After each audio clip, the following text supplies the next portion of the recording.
করে এই নামাজের হুকুম আল্লাহ আমাদের উপর দিয়েছেন। ও মুসলমান ভাইরা, আল্লামা শিহাবুদ্দিন কালবী রহমাতুল্লাহ আলাইহি লেখেন, একজন রাজা, একজন বাদশাহ, সে একটা গোলাম ক্রয় করলো।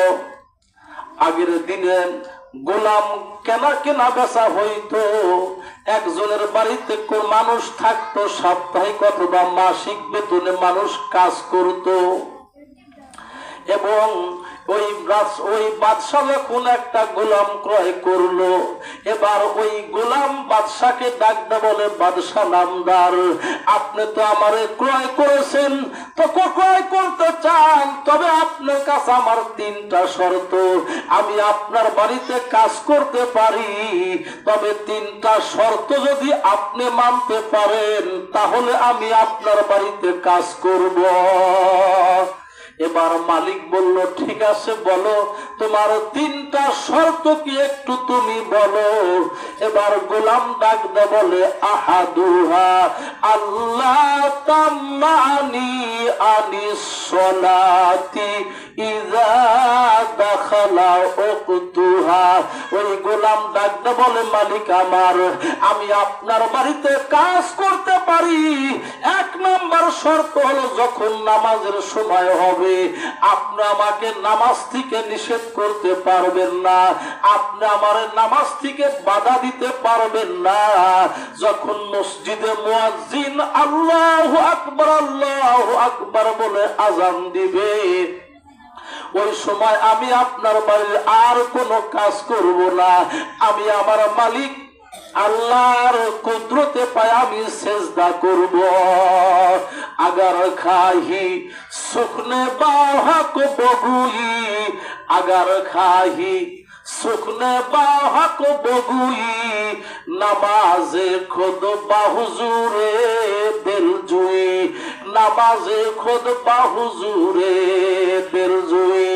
এবার ওই মালিক ডাকতে বলে, গোলাম ঠিক আছে, তুমি আমার বাড়িতে কাজ করবা এবং নামাজের টাইমে তুমি যথা টাইমে তুমি নামাজ আদায় করবা, আমি তোমার একটু নিষেধ করব না। কয় ঠিক আছে, 2 নাম্বার শর্ত কি তুমি বলো।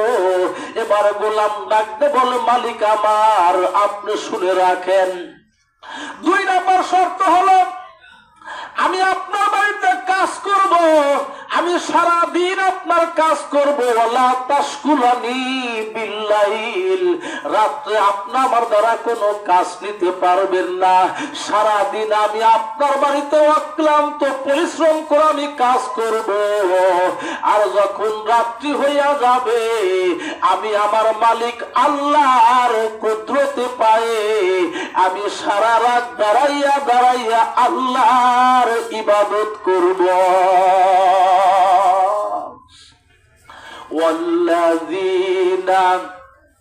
والذين يبيتون لربهم سجدا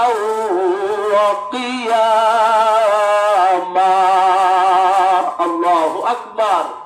ও মুসলমান ভাইরা, মালিক বলল, ঠিক আছে, 3 নাম্বার শর্ত বলো। এবার গোলাম ডাকতে বলে, ওয়াসালিসু আনতা জাআলালি বাইতান, মালিক আমার 3 নাম্বার শর্ত আমি বলে দিচ্ছি, আপনি আমার জন্য এমন একটা ঘর নির্ধারণ করে দিবেন যে ঘরের ভিতরে আমি ছাড়া দ্বিতীয় কোনো লোক বসবাস করতে পারবে না, যে ঘরের ভিতরে আমি ছাড়া অন্য কোনো লোক প্রবেশ করতে পারবে না। এবার বাদশা ডাকতে বলে, গোলাম রে, ঠিক আছে, তোমার 3টা শর্ত আমি মেনে নিলাম। এবার ওই মালিক গোলামকে কিনে বাড়িতে নিয়ে আসছে। কিছুদিন পর বাদশা তার এমপি মন্ত্রীদেরকে নিয়ে একটা গানের আসর দিছে। কিসের আসর টার্জন ভাই? গানের আসর। রাত্রি যখন অর্ধাংশ হয়ে গেছে,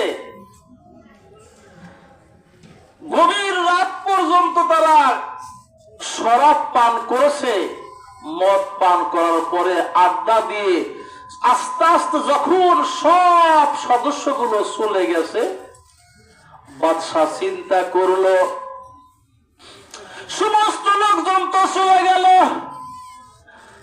দেখি আমি একটু আমার বালাখানা, আমার বিল্ডিং এর ভিতর দিয়ে আমার বাড়িতে একটু আমি দেখি কি অবস্থায় গোলাম আছে, একটু জানতে একটু দেখে আসি।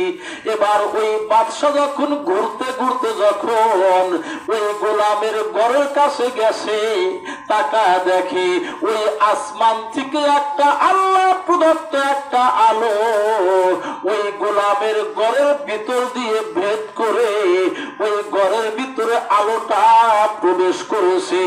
আর গোলাম সিজদার ভিতরে গিয়ে আল্লাহকে ডাক দিয়ে বলছে, আল্লাহ তুমি যদি আমাকে দুনিয়ার বুকে যদি কোনো মানুষের গোলাম না বানাইতা, দিনের বেলায় যদি আমার কোনো মালিকের কাজ না থাকতো, আল্লাহ দিন আর রাত্রে আমি তোমার ইবাদত করতাম।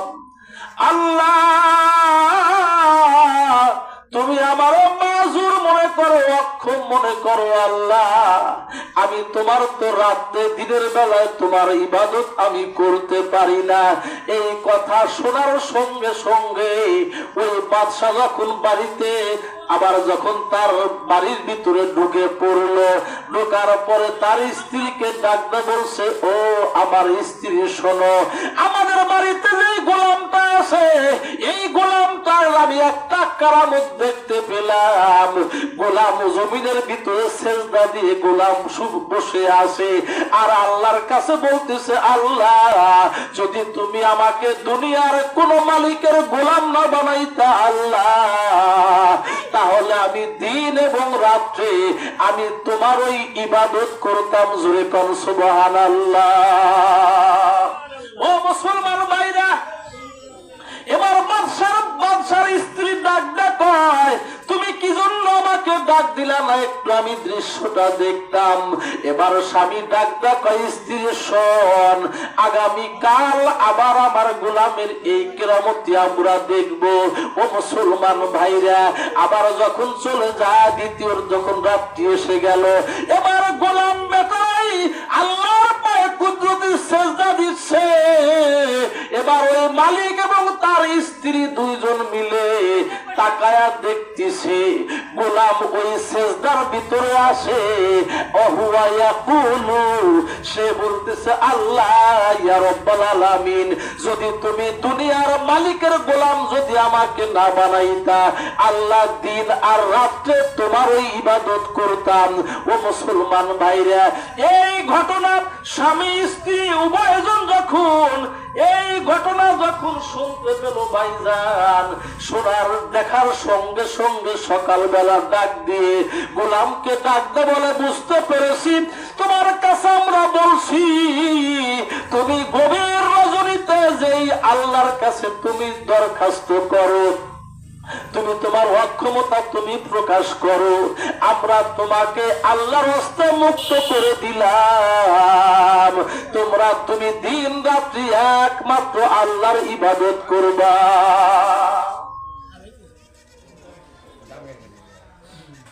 ও মুসলমান ভাইরা, কিতাবের ভিতরে আসছে, গোলাম ডাকতে বলছে, কি ব্যাপার?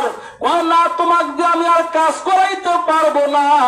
ওই সময় গোলাম তার বুঝতে বাকি নাই, গোলাম সঙ্গে সঙ্গে দুইটা হাত আল্লাহর দরবারে তুলে আল্লাহকে ডাকতে বলে, আল্লাহ আমি না তোমাকে বলেছিলাম তোমার মাঝে এবং আমার মাঝে যেই প্রেম, যেই মহব্বত, যে আন্তরিকতা আছে আল্লাহ, এটা যেন দুনিয়ার কোন মানুষ না জানে। আল্লাহ যেহেতু তুমি আমার ভিতরে তোমার সাথে যে সম্পর্ক আছে, এই সম্পর্কের কথা যেহেতু তুমি মানুষের মাঝে তুমি প্রকাশ করে দিয়েছো, আল্লাহ আমি আর দুনিয়ার বুকে থাকতে চাই না। আল্লাহ তুমি আমাকে এই মুহূর্তে তোমার দরবারে নিয়ে যাও। লা ইলাহা ইল্লাল্লাহ।